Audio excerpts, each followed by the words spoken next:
Hello and welcome to JuResearch YouTube channel. So अगर आप UGC NET June attempt की preparation कर रहे हैं तो केस लॉस काफ़ी इम्पॉर्टेंट एस्पेक्ट होता है आपके प्रिपरेशन में। सो मैंने इस वीडियो में कुछ रीसेंट केसेस ऐड किए हैं। Let's find out. पहला केस है आपका Balram Singh versus union of India.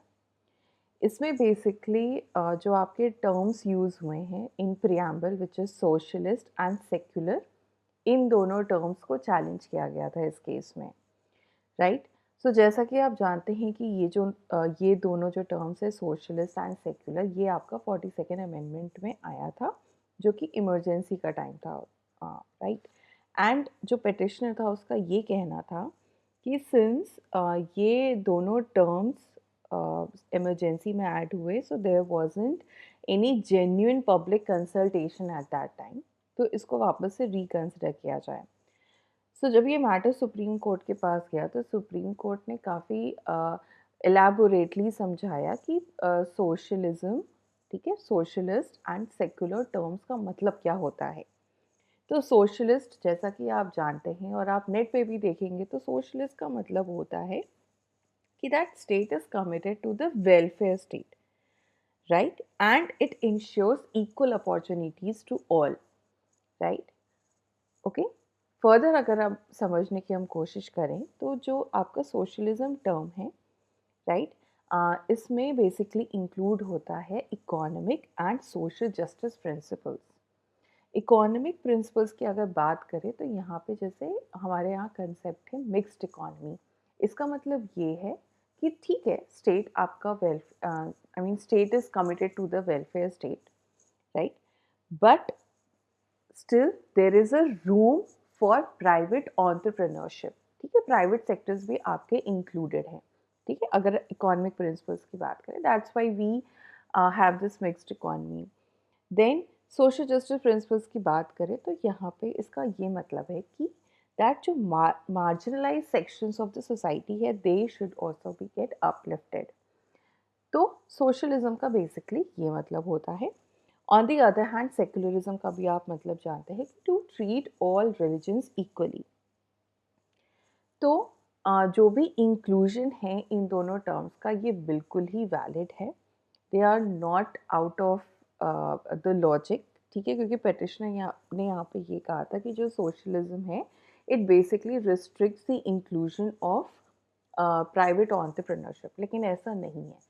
Okay, so this is it. Next आपका केस आता है Aligarh Muslim University through its registrar Faizan Mustafa versus Naresh Agrawal. आप प्रोफेसर फैज़ान मुस्तफ़ा को आपने ज़रूर सुना होगा, उनके आर्टिकल्स भी काफ़ी पब्लिश होते हैं न्यूज़पेपर में। And he was former VC of NASA. You must be aware of him. He is the eminent person.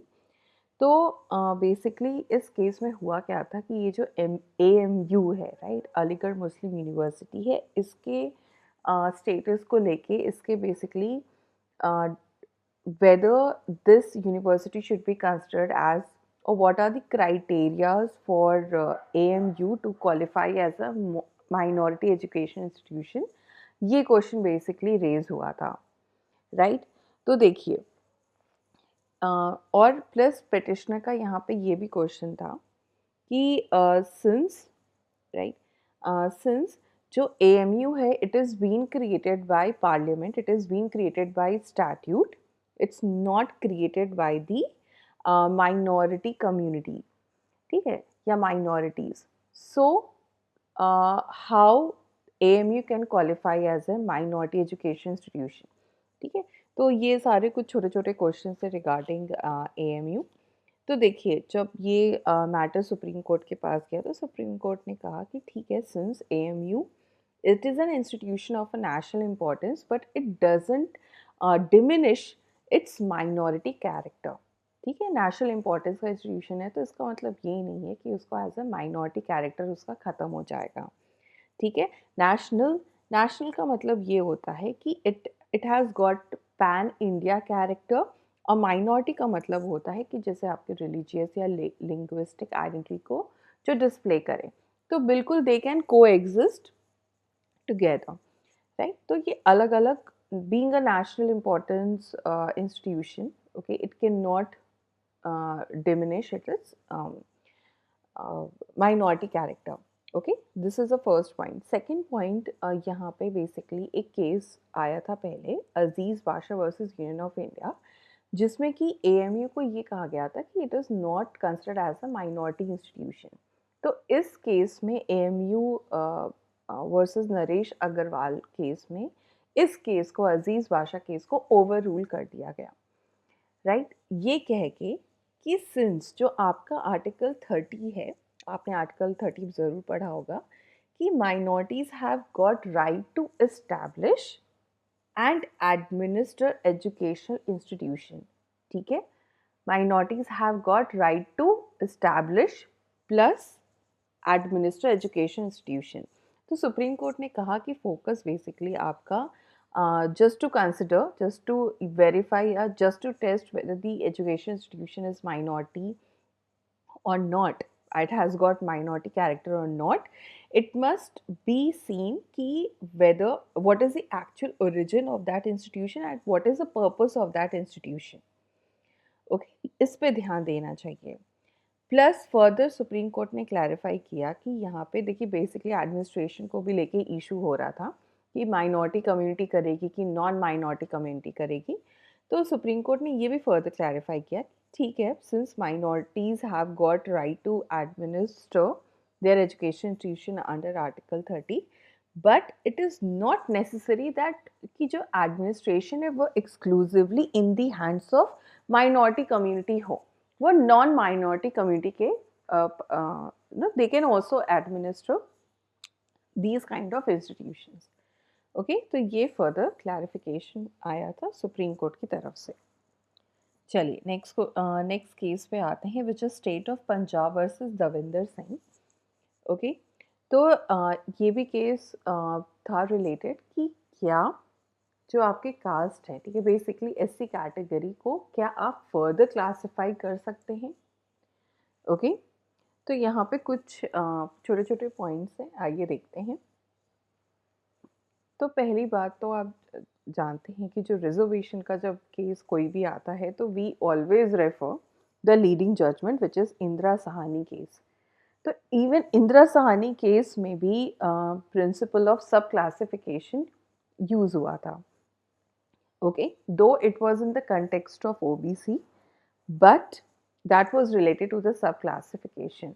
So yes, तो इसी चीज़ को यूटिलाइज किया गया इस केस में। प्लस मैं एक और छोटा सा कंटेक्स्ट दे दूँ आपको कि ये जो केस है आपका state of Punjab versus Davinder Singh, इसमें एक एक्ट है पंजाब का, the name of the act is Punjab SC and backward classes reservation in services act, ये 2006 में आया था, राइट। एक केस आया था चिन्नैया, ठीक है, उसी को फर्दर ध्यान में रखते हुए ये एक्ट आया, राइट। तो ये इस एक्ट के अकॉर्डिंग ये था कि जो इसका सेक्शन 4 क्लॉज 5 है, इस एक्ट के according 50% of SC reservation, right, it was fixed for दो तरीके के आपके फर्दर और क्लासिफाई किया गया था SC को कि वाल्मीकिस और मजहबी सिख को दिया जाएगा, ठीक है। मतलब SC का जो रिजर्वेशन होता है उसमें 50% इन दोनों सिख कैटेगरी को मिलेगा। तो इसी चीज़ को यहाँ पे चैलेंज किया गया ना। तो सुप्रीम कोर्ट ने कहा कि सिंस इंदिरा साहनी जो केस है, it has basically utilise the principle of sub classification, though it wasn't regarding SC but it was regarding OBC which can be referred in this case as well. Secondly, यहाँ पे article 341 के बारे में बात हुई है। देखिए आर्टिकल 341 में बेसिकली दो क्लॉजेज आपको ध्यान देना है। फर्स्ट क्लॉज में देखिए प्रेसिडेंट के पास पावर है टू नोटिफाई कास्ट, रेस या tribes which shall be deemed to be SC, okay. Plus जो आपका क्लॉज 2 है वो ये कहता है कि पार्लियामेंट के पास एक्सक्लूसिव पावर है टू इंक्लूड और एक्सक्लूड SC, जो भी प्रेसिडेंट का जो लिस्ट बना है regarding the SC category, parliament उसको इंक्लूड एक्सक्लूड कर सकता है, ओके, तो ये रहा आपका आर्टिकल 341। अब केस के कंटेक्स्ट में समझते हैं।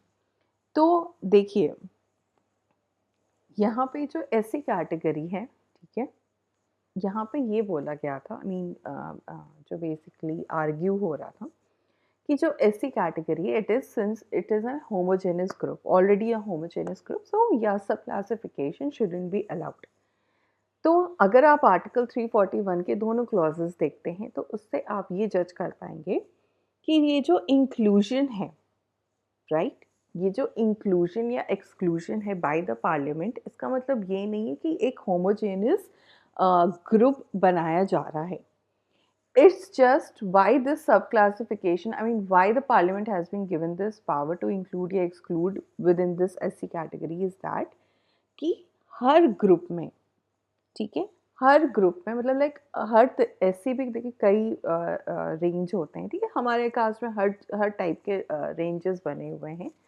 तो एससी कैटेगरी में भी ये है कि आप जितने भी ग्रुप्स हैं सबको इक्वल बेनिफिट मिले, ठीक है। तो इसीलिए यहाँ पे जो सब क्लासिफिकेशन है with in the reserved category, ये वैलिड बोल दिया गया। Okay, so this was the shortest gist of all the 3 cases जो भी आपके रिसेंट केस लॉज आए थे, ठीक है, इतना ही आपको पढ़ना है for your UGC net preparation.